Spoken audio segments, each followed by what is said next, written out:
The legislative body was busy over the weekend pushing through a dozen gun bills. I think what you saw achieved was that we were denying the efficiency of background checks and of stricter gun laws on reducing gun violence.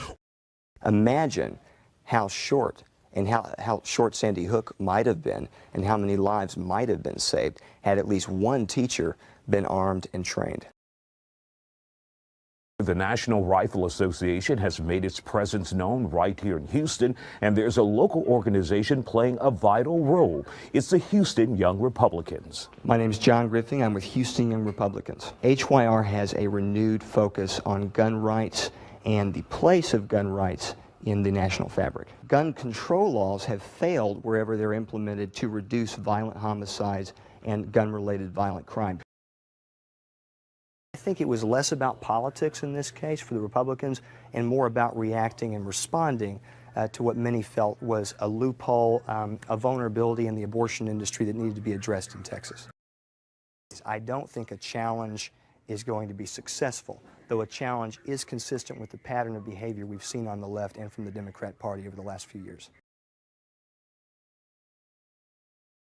At a forum inside this Washington Avenue restaurant, it is the Houston Young Republicans asking the question. This event was the result of several members coming forward and saying, you know what, this is something we need to finally examine and address as a party. Have weekend passes from prison. Tough on crime has been a Republican mantra for 25 years, but some in the GOP are now calling for a more nuanced approach. You've got George H.W. Bush, who was the gentleman who came forward and said, let's have a war on drugs, let's end this problem, let's approach it in a military context. That hasn't worked out so well. In an email to close friends, Perry only says that on July 8th, he will be, quote, making an announcement around midday in San Antonio concerning his exciting future plans. He's been an excellent governor. There's no disputing that. But John Griffing with the Houston Young Republicans doesn't see him as President Perry. Well, I think many Republicans in Texas would be warm towards the idea of a Perry candidacy, but there are still larger numbers who are concerned, especially after the last bid, that it might bring negative publicity to the state of Texas.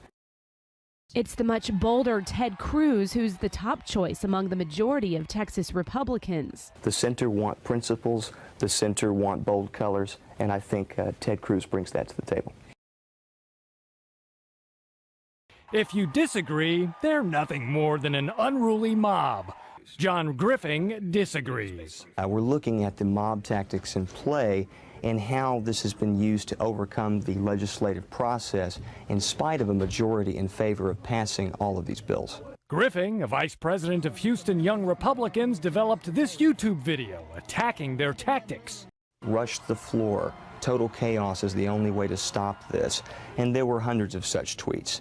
So that attitude, that mindset, we feel is inappropriate within the context of civility. It's a controversial curriculum program that has been the target of conservatives here in Texas. And now that C-Scope is virtually no more, John Griffing here in Houston says it's time to look at their financial books. C-Scope identifies itself as a curriculum management system. What is still at issue is the financial mismanagement aspect of C-Scope. You have a nonprofit using taxpayer funds exclusively paying people, appropriating monies without disclosure. We'd like to go ahead and move forward with full financial transparency. He is the associate editor with the Daily Caller and former executive director of the Harris County Republican Party. I think to your point, people in the white community see what's going on in America differently because we see all the progress that has happened in the last 30 to 40 years. We see the end of racial barriers in so many contexts.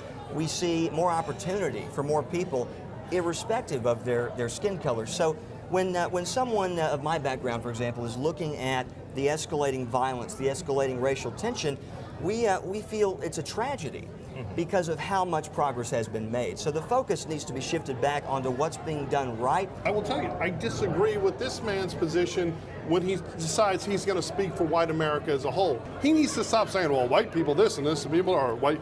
But right, I understand. There was an article written by a local reporter about how white people need to be quiet and not discourse about this. We all need to talk. And we all need to, and it was a white reporter, it's crazy. Exactly. But we all need to. John, go ahead. Here's the issue. We have achieved a post-racial society, and some people don't want to admit that. You ask me a question a certain way, I answer a certain way. Here's what happens on social media. Social media is an unchecked, unfiltered, instantaneous form of communication that eliminates people's ability to think twice before they talk or express an opinion. And because of that no-filter environment we've started to see rise in America, you're going to see opinions online different from opinions voiced in forums or venues like this one.